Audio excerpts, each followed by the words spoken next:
오늘 은혜 받으실 하나님 말씀은 마태복음 5장 10절에서 12절 말씀입니다.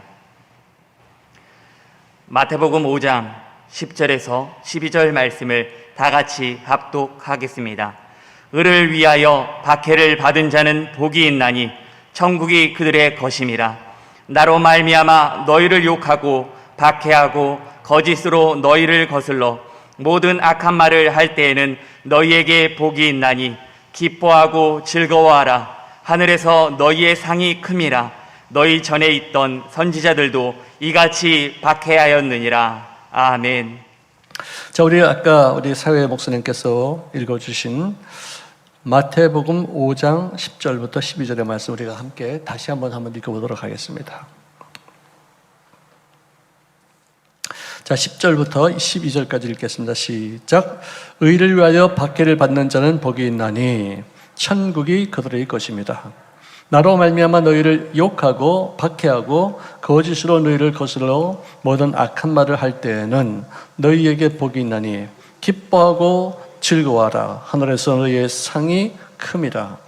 너희 전에 있던 선지자들도 이같이 박해하였느니라. 아멘. 자, 여러분들 이 팔복의 맨 마지막 구절입니다. 8번째 복이에요. 다른 복은 심령이 가난한 자는 복이 있나니 천국이 저희 것이야. 한 절씩 이렇게 돼 있어요.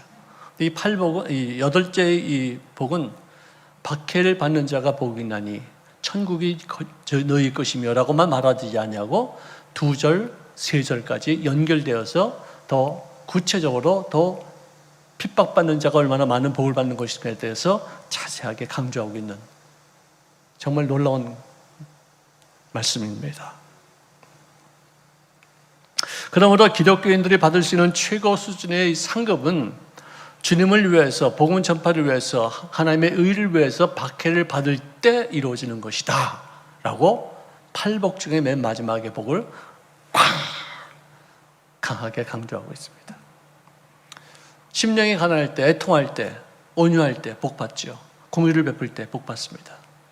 근데 이렇게 핍박받을 때, 박해를 받을 때는 이렇게 많은 복이 있다고 강조하고 또 강조하는 거 볼지인데 최고의 상이 바로 박해를 받을 때 있다는 것을 우리가 알 수 있어요. 네, 쉽지 않은 것이 제일 어려운 것이기 때문에 그렇다고 생각이 듭니다. 자, 진정한 박해는 오늘 성경 말씀에 보면은 나로 말미암아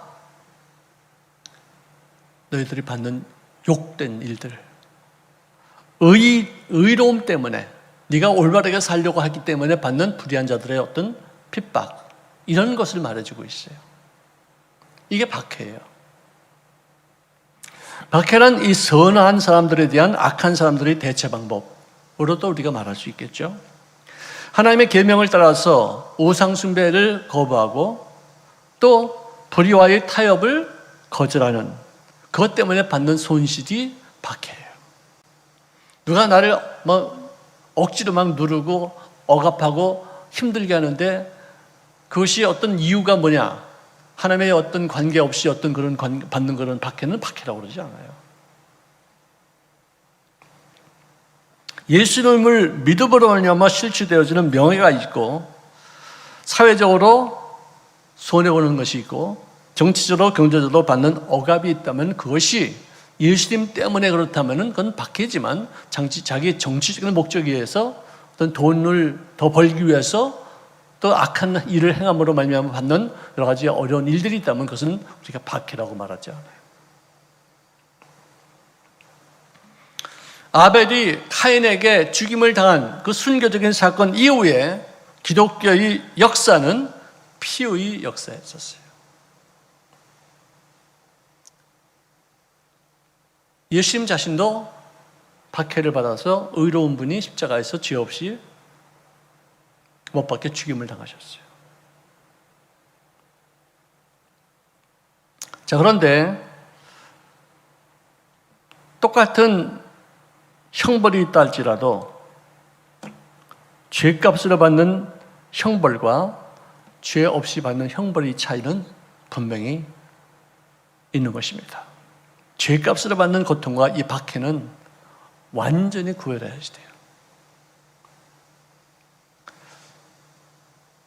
살이 드륵드륵 찐 사람이 막 먹는다고 엄마가 야, 너 좀 그만 먹어. 야, 나 박해하지 마세요. 핍박하지 마세요. 이건 아니죠. 그죠? 이런 거 갖고서 내가 엄마한테 야단맞는다, 형제들한테 왕따 당한다, 나는 박해를 받고 있어, 나는 핍박받고 있어. 그렇게 말할 수 없다는 것이죠.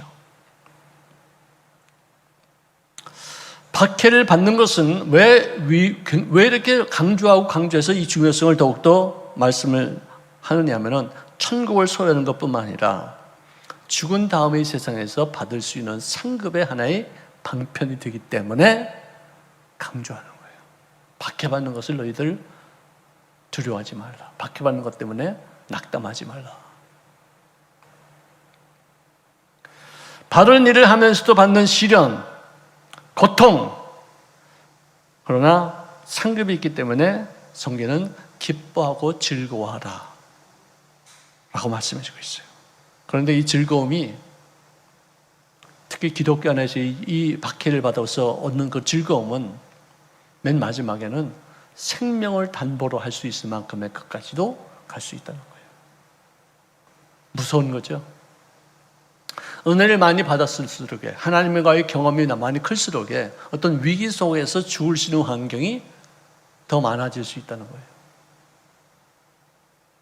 세상적으로 말하면 불행한 거죠. 은혜를 받았기 때문에 천국이 있다는 것을 믿기 때문에 하나님께서 나에게 베푸시는 은혜가 너무나도 크기 때문에 부인할 수가 없어.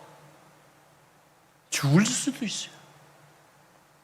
나는 동영상 중에서 내가 인생을 살면서 제일 비참하게 본 동영상은 3명의 여자가 재판관에 의해서 너희들이 무슨 죄를 졌다 하면서 사람들이 하나하나 칼로 몸을 하나하나 자르고 하는 그걸 내가 동영상 보면서 며칠 동안 잠을 못 자고서 지워버렸어요. 계속 퍼날려라 누가 나한테 그걸 보내주고서. 난 뭣도 모르고 봤는데 너무 끔찍했었어요. 그래서 자른 걸 갖다가 이렇게 쌓아뒀어요. 이렇게 3사람의 어떤 사지를 다 잘라가지고 수북 이렇게 쌓아두는 것까지 봤어요. 근데 그걸 누가 찍는 거예요. 그대로. 얼마나 무서워요. 근데도 그들은 조금도 요동치 않고 묵묵히 죽을 때까지 그대로 움직이지를 않더라고요.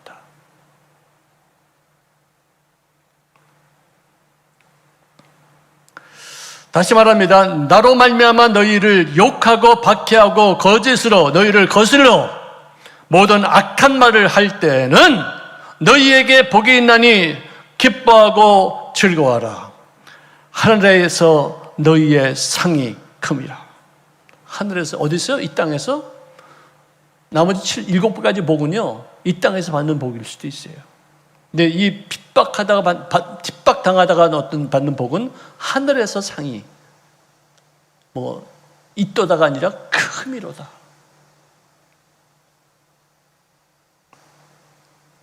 베드로전서 2장 19절에는 선한 행실로 말미암아 부당하게 고난을 받아도 하나님을 생각함으로 슬픔을 참으면, 고난을 참으면 이는 하나님 앞에 아름다운 것이니라. 기록하고 있어요. 이런 마음가짐을 우리가 완숙함에 이른 경지의 신앙이다, 이렇게 말할 수 있겠죠. 우리는 특별히 부당한 소리를 듣거나 억울한 얘기를 들으면 발끈하죠. 화를 내고만, 야, 삼자대면 해봐. 너 무슨 증거 갖고 그래? 그냥 막 확 뒤집어버려요, 그냥 말. 왜 이렇게 발끈해, 그래? 아니면 됐지. 확, 그냥 감정이 막 치우쳐가지고 씩씩거리고 화내고 말이지. 이런 어떤 사소한 일에도 감정적으로 이렇게 자기 어떤 그런 불쾌감을 확 노출하는 건, 그건 핍박을 받는 게 아니지. 내 기분을 상하게 했다고 해서 난 그런 일을 하지 않았다는 것으로 말미암아 남들에게 엄청나게 큰 스트레스를 주는 것이죠. 이런 거 우리가 참 조심해야 돼요. 특히 어떤 공동체에서 어떤 모르고 한 말들일 수도 있고 또 뭐 오해해서 한 말도 있으면 그걸 수습해야 되는데 와부터 막 폭발을 하고서 그걸 아니다 하고서 막 자기 어떤 얼굴을 누추하게 했던 것 때문에 또 사이를 더 멀리할 수도 있어요. 자, 또 복음 전파를 위해서 진력을 다하다가 당하는 고초가 있다면 그것도 우리가 박해라고 말할 수 있어요. 왜냐하면 이 세상은 마귀의 지배하에 있기 때문에 하나님께 속한 사람들이 어떤 하나님의 말씀을 전할 때 싫어할 수밖에 없어요. 짜증이 날 수밖에 없어요. 나도 예수 믿기 전에 누가 나한테 전도하면 짜증이 났어요. 뭐 하는 거야 이게 진짜. 이런 어리석은 사람들 같으네요. 뭐 하나님은 어떻게 계시다고 그래? 저렇게 바보같이. 되게 병약한 사람들, 어떻게 의지할 데 없어가지고 이렇게 보이지도 않는 그런 하나님을 의지한다고 그러고서 마음의 위안을 삼고 있다고. 저는 그렇게 생각했었어요. 왜? 영의 세계가 다르거든. 그들은 하나님께 속해 있었고 나는 귀신에게 속해 있었기 때문에 어쩔 수 없이 충돌이 되는 거예요. 그러므로 전도란 무엇이냐? 마귀에게 붙잡혀 있는 자들을 다시 하나님의 자녀로 만들기 위해서, 그의 손하기 위해서 다시 뺏어오는 영적 전쟁이다. 전도는 이렇게 쉬운 게 아니에요. 영적 전쟁이고, 또 그 사람들이 교회 와서 적응하기까지는 최소한 1년, 2년, 5년 정도 걸려야지 조금 이제 믿음의 어떤 그런 냄새가 나기 시작해요. 저도 맨 처음에 우리 교회 와가지고 지금 권사님이 된 분이 계세요. 13년 사이에. 내가 그분이 성장하는 모습을 내가 다 알죠. 투덜투덜거리고 그냥 욕하고 말이지, 짜증내고 막 그러고, 그러면서 꾸물꾸물 하면서도 그러면서 계속 교회를 다니니까 성장해서 권사까지 되더라고요. 여기를 탈북하고 났을 때요, 이 땅에 뭣도 모르고 탈북하고 나서 10년이 있어야지 그나마 남한 사회에 조금 적응해요. 그들 또라이입니다. 우리하고 완전히 생각이 틀려요.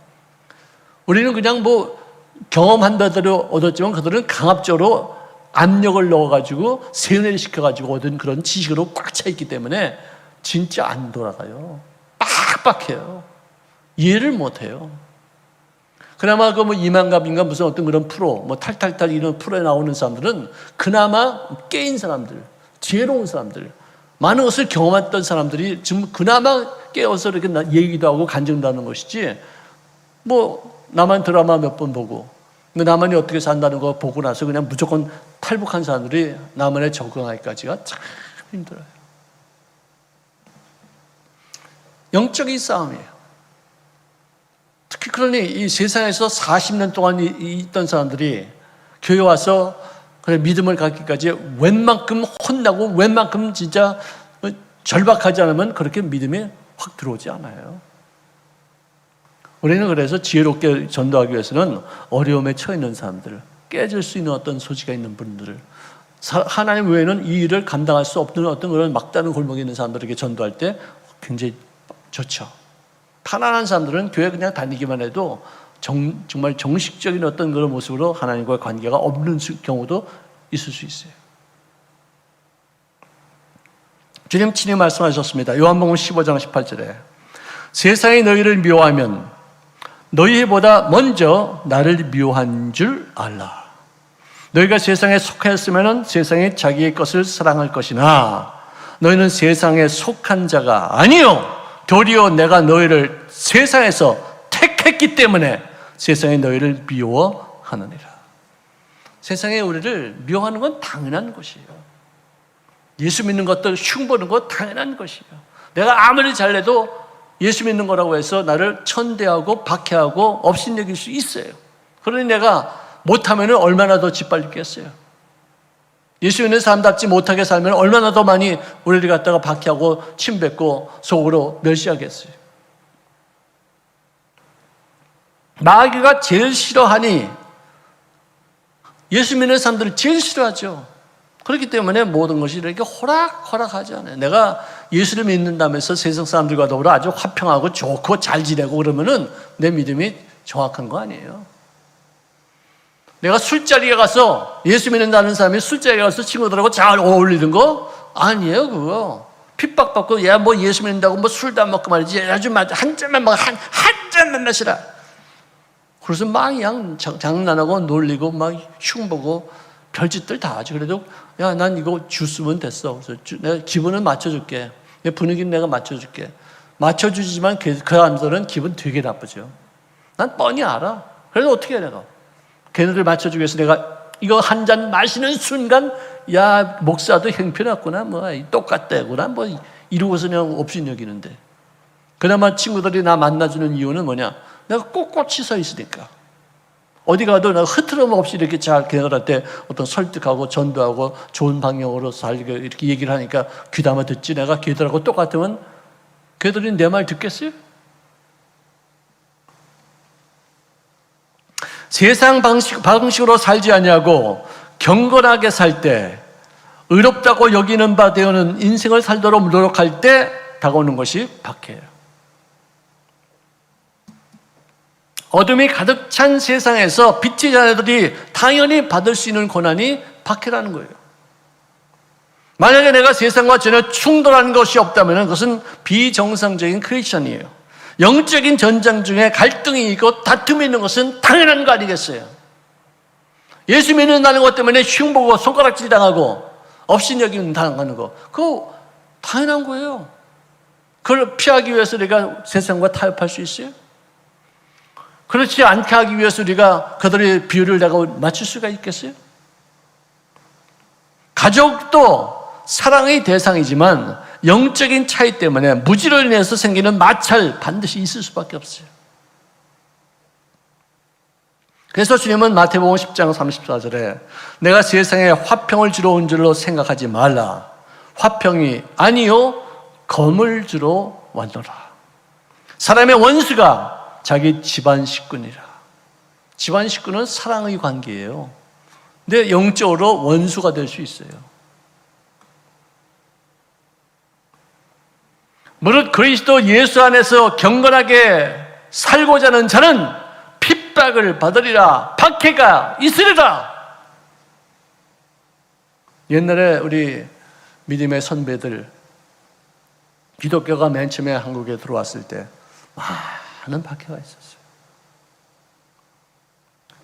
며느리가 주일마다 밥만 차려놓고서 아침 일찌감치 교회를 갔다 오니까 그 꼴이 배기 싫은 거예요.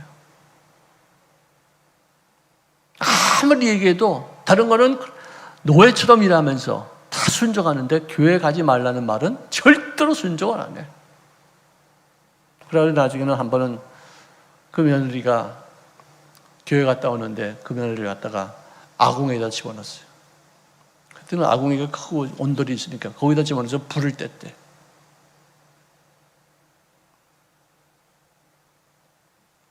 그래서 얼굴이 뭐고 다 거스러지고.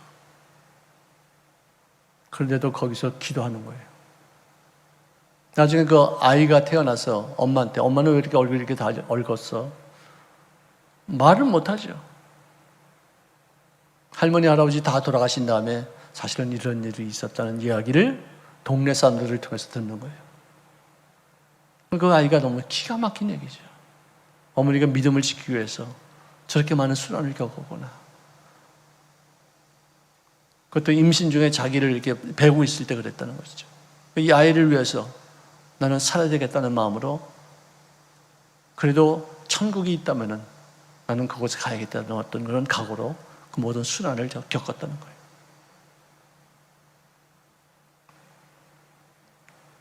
성경에도 박해받은 우리 믿음의 선진들이 정말 상당히 많아요. 기독교 역사는 피 역사, 뭐 인류 역사가 피 역사지만 특별히 기독교 역사는 진짜 피 흘림의 역사예요. 대표적으로 수모받은 사람 중에서 구약에는 다니엘이 있고 신약에는 바울이 있어요. 그 아첨하는 사람들이 다니엘이 명석하게 왕의 총애를 받고 모든 결정하는 것이 정말 빈틈이 없었는데 하는 꼬라지가 꼭 창문을 열어놓고 하나님 앞에 기도하는 그 꼬라지 보고 싶거든. 하나님 앞에 기도해서 받은 어떤 그런 지혜가 있나? 시기심에 생겼어요. 그래서 왕에게 꼬드기를 왕이시여 이제부터 30일 동안 누구든지 왕 외에 어떤 신이나 어떤 사람에게 무엇을 구하거나 절하거나 예배를 드리거나 기도하면은 사자굴에 던져 넣읍시다. 왕에게 충성해야지 어때 다른 사람에게 어떤 다른 신에게 절할 수 있겠소. 칙령을 내리시옵소서. 여기다 사인하십시오. 아주 그것을 전국에다가 펼치려는데 그것은 오직 다니엘 한 사람 잡기 위해서 한 거예요.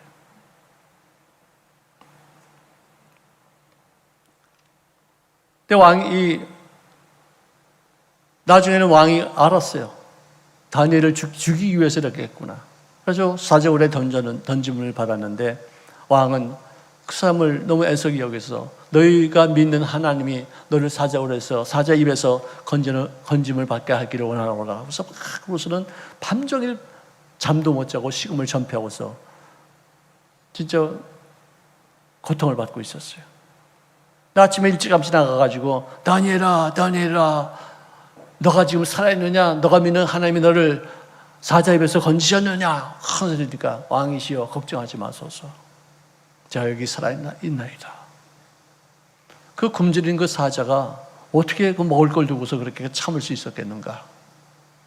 이거를 맹수의 뇌는 자기가 잡아먹을 대상의 뇌에서 나오는 파장을 읽는데요. 두려워하는 파장이 있으면은 냄새를 맡지 않고도 그쪽으로 갈 수 있대요. 그 파장을 따라서. 토끼가 왜 늑대할 때 쫓길 때 새끼들은 내버려 두고서 막 도망간 줄 아세요? 새끼는 아직 어리기 때문에 두려움이 없어. 파장이 없어. 그래서 냄새도 안 나고 그래서 그냥 지나가는데 그 두려움을 갖다 주는 그 파장이 그 엄마한테는 코가 샥샥 하면서 그냥 도망가니까 그거 쫓아가느라고. 새끼를 보호하느라고. 그렇게 자기가 도망간대요. 난 어떤 사람은 그러더라고. 새끼를 놔두고 어떻게 어미가 도망가냐? 지 혼자 살겠다고. 그게 아니라 새끼 살리려고 자기가 도망가는 거예요. 근데 다니엘은 하나님을 전폭적으로 의지하고 있었기 때문에 사자에 대한 두려움이 없어서 먹을 것으로 생각이 안 드는 거예요. 그래서 그 굶주린 배를 하고도 다니엘을 건드리지 않았었어요. 왕의 진노에서 이 다니엘이 이렇게 행한 놈들 전부 다 사자굴에 집어 던져라. 그러니까 성경에 보니까 그들이 사자굴에 떨어지기 전에 그들이 다 받아서 야 이게 웬 떡이냐? 다 바스러뜨렸대. 땅에 떨어지기 전에 받아 먹었대. 얼마나 배고팠으면. 참 진짜 핍박을 받아도 박해를 받아도 내가 죽는 한이 있더라도 나는 다른 신에다가 내가 절할 수 없습니다. 우상에다 내가 기도하지 않습니다. 오직 살아계신 하나님 죽어도 좋습니다. 그거 아니에요. 바울은 내가 수고를 넘치도록 하고 옥에 갇히기도 더 많이 하고 매도 수없이 많이 맞고 여러 번 죽을 뻔하였으니 유대인들에게 40에서 하나 감한 매를 5번이나 맞았어. 그러면 40 곱하기 5 하면은 200인데 거기서 5개를 빼면은 195대를 맞았다는 거예요. 195대를 맞았다는 게 말이 돼 이게? 그것도 보통 채찍이 아니에요. 한번 탁 치면 이 5가지 가죽의 끝에 뭐 쇠 붙이도 보니까 납덩어리도 있고 뼈 조각도 있어가지고 탁 살에 부딪히면 뗄 때 살이 후룩후룩 벗겨지는 그런 그 채찍을 195대를 맞았고 태장으로 또 3번 맞았고 돌로도 맞고 아이고 징그러. 그래도 그는 아니 내가 하나님을 만나서 내가 말씀을 전하는데 내가 니들만 듣고서 내가 말씀을 전하지 말아야 되겠냐? 하나님 말씀을 듣고서 내가 말씀을 전해야 되겠느냐? 말하는 거예요. 인간적으로는 그런 하나님과의 너무나도 된통으로 만난 경험이 있기 때문에 부인이 안 돼. 죽어야 돼. 얼마나 비참해 죽는다는 게. 여러분들 의롭게 죽는다면서도 그 속에는 죽음에 대한 두려움이 엄청 있는 게 인간이에요. 대부분이 다 그래요. 두려움 없이 그냥 뚝뚝 이렇게 하는 사람들 그렇게 많지 않아요.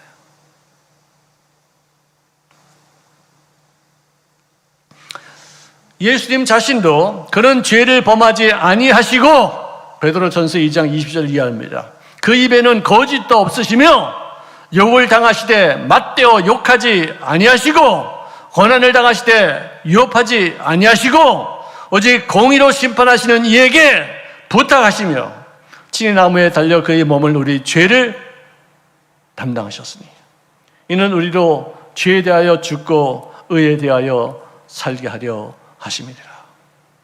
할렐루야. 할렐루야. 의에 대해서 의에 대해서 살게 하려 하셨던 것은 뭐냐?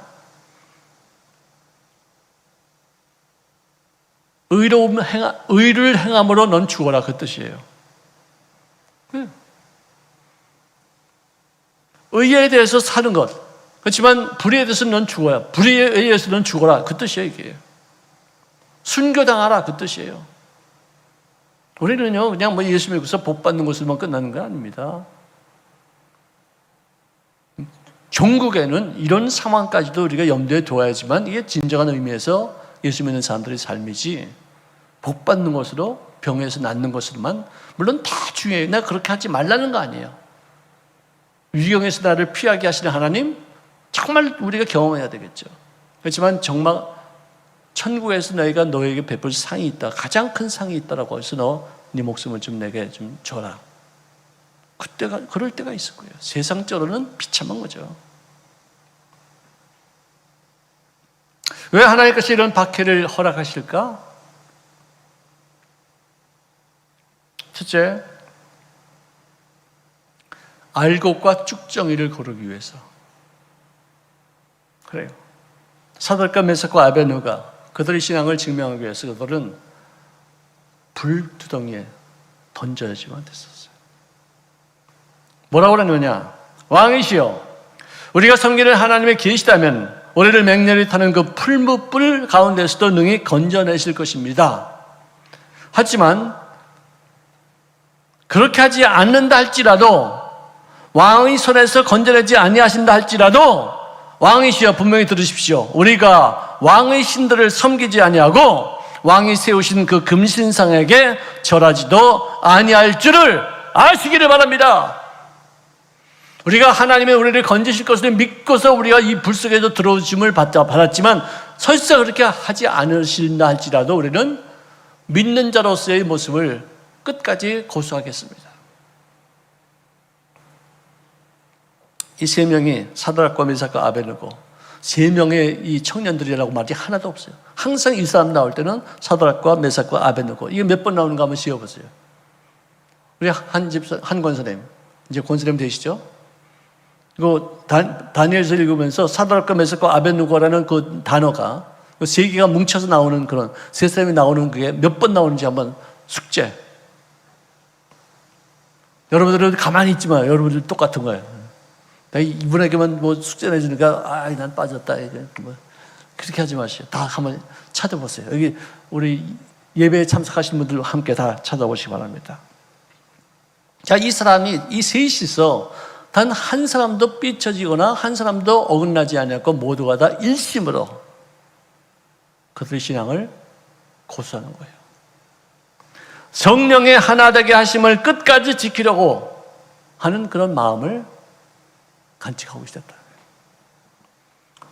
우리 교회도 그렇습니다.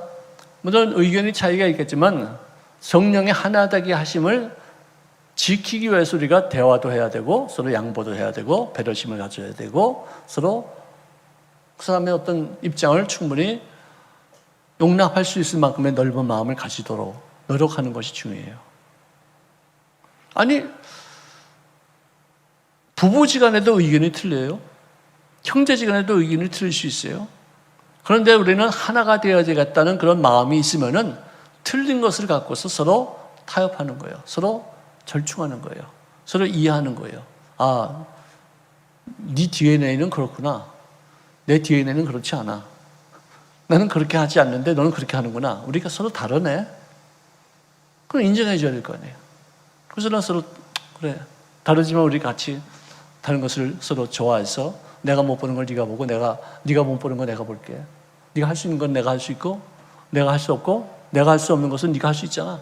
우리 서로 좋아하자. 서로 힘을 연합하자. 이렇게 지키는 거예요. 하나 되게 하심. 성령의 하나 되게 하심을 지키라는 그 말은 뭐냐? 너희들은 어쩔 수 없이 하나 될 수 없는 상황이다 이거예요. 하지만 성령께서 우리로 한 믿음으로 한 주님을 섬기게끔 하셨으니까 그 상황 속에서 다투지 말고 갈등하지 말고 서로 헤어지지 말고 지켜라.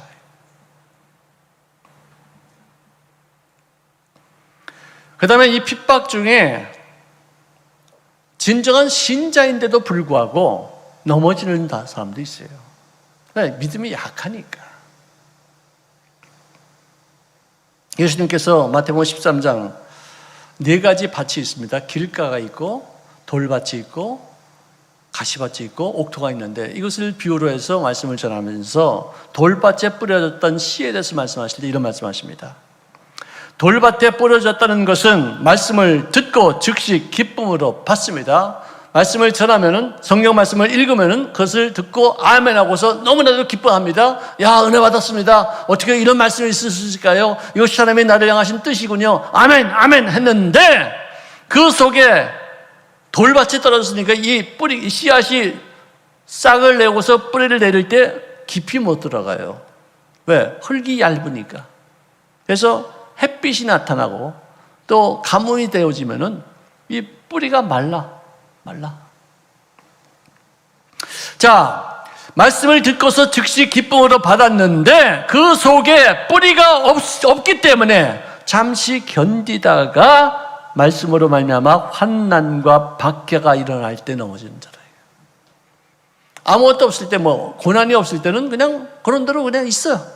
근데 환난의 가뭄이 오고 기근이 다가와서 박해가 일어날 때는 말씀이 뿌리를 내릴 수 있는 어떤 그런 공간이 없기 때문에 말라서 넘어지는 것이죠.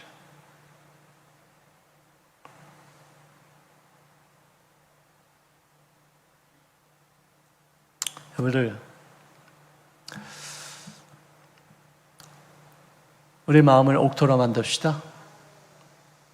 말씀이 여기 떨어져서 그냥 가만히 있는 것이 아니라 뿌리를 내려서 하나님의 약속의 강물에 깊이 뿌리를 내려서 어떤 비바람이나 어떤 환난이나 어떤 역경이 있다 하지라도 그 말씀 속 깊은 곳에서 솟아나는 영양분을 흡수해서 든든하게 서가는 흔들리지 않은 그런 믿음의 삶을 말씀을 우리들이 생활 속에 실천하면서 적용하면서 살 수 있는 귀한 삶이 될 수 있기를 주의 이름으로 축원합니다.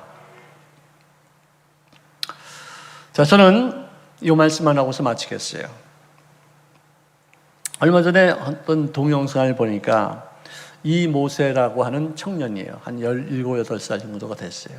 한 20살 정도 됐을까? 근데 그 아이는 엄마 뱃속에 있을 때 의사가 말하기를 이 아이는 뇌에 이상이 있습니다.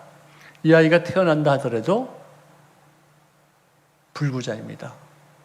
정신적으로, 육체적으로 모든 면에서 기능이 마비됩니다. 낙태시키십시오. 그랬대요. 요즘은 이제 초음파로 다 알 수 있잖아요.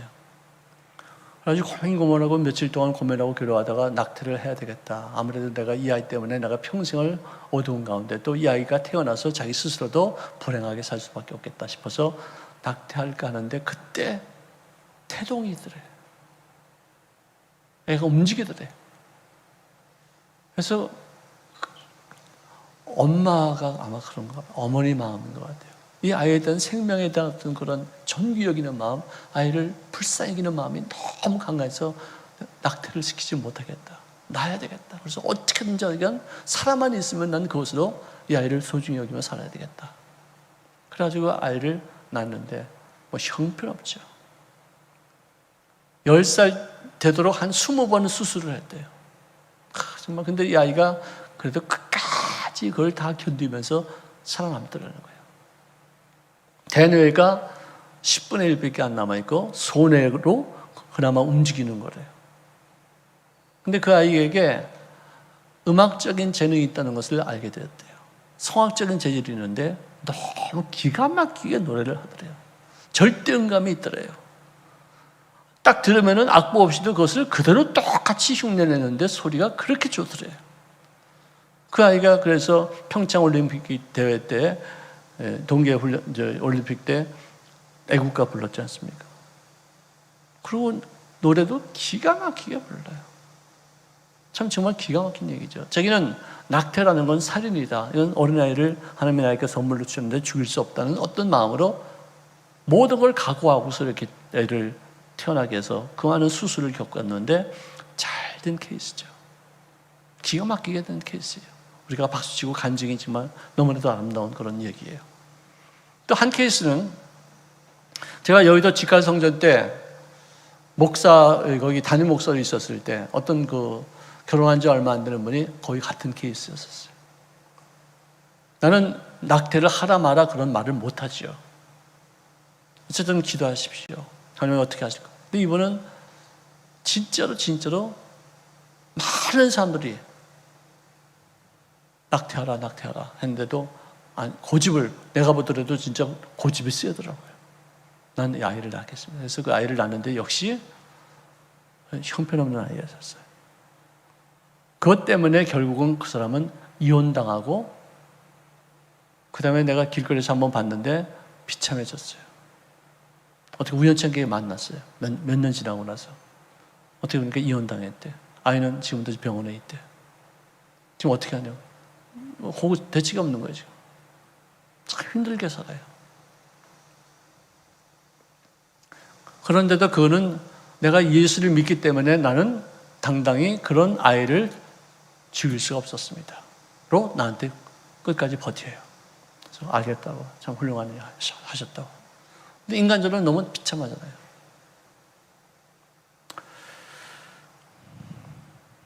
지금 어떻게 사시는지 제가 잘 모르겠어요. 이 모세의 어머니도 노래 참 잘하더라고요. 둘이서 모자가 노래를 부르는데 참 은혜스러워. 우리 모두가 다 눈물을 흘렸었어요. 정말 위대한 인생 승리더라고요. 근데 그렇지 않을 수도 있어요. 그렇지만 히브리서 12장 10절에 보니까 그들은 잠시 자기의 뜻대로 우리를 징계하였거니와 오직 하나님은 우리의 유익을 위하여 그의 거룩하심에 참여하게 하느니라. 즉 그들이 우리에게 박해를 주고 징계를 어떤 때린다 할지라도 하나님은 그 징계를 통해서도 그 박해를 통해서도 우리의 삶에 유익되는 인생을 살 수 있도록 하시겠다는 약속이 있어요. 베드로전서 1장 7절에 너희 믿음의 확실함은 불로 연단하여도 없어질 금보다 더 귀하여 예수 그리스도께서 나타나실 때 칭찬과 영광과 존귀를 얻게 할 것이니라. 고난에 상급이 있다면 그거 못 참을 게 어디 있겠어요. 고난에 하나님의 섭리 뜻이 이 땅에서 이루어지는데 하나의 과정이라면 우리가 견딜 수 있겠죠. 우리가 고난을 당하면서 죄가 있어서 고난을 당하면 그 무슨 가치가 없어요. 죄 때문에 심판받는 것으로 징계받는 것으로 고난당하는 거 그렇게 큰 유익한 게 없어요.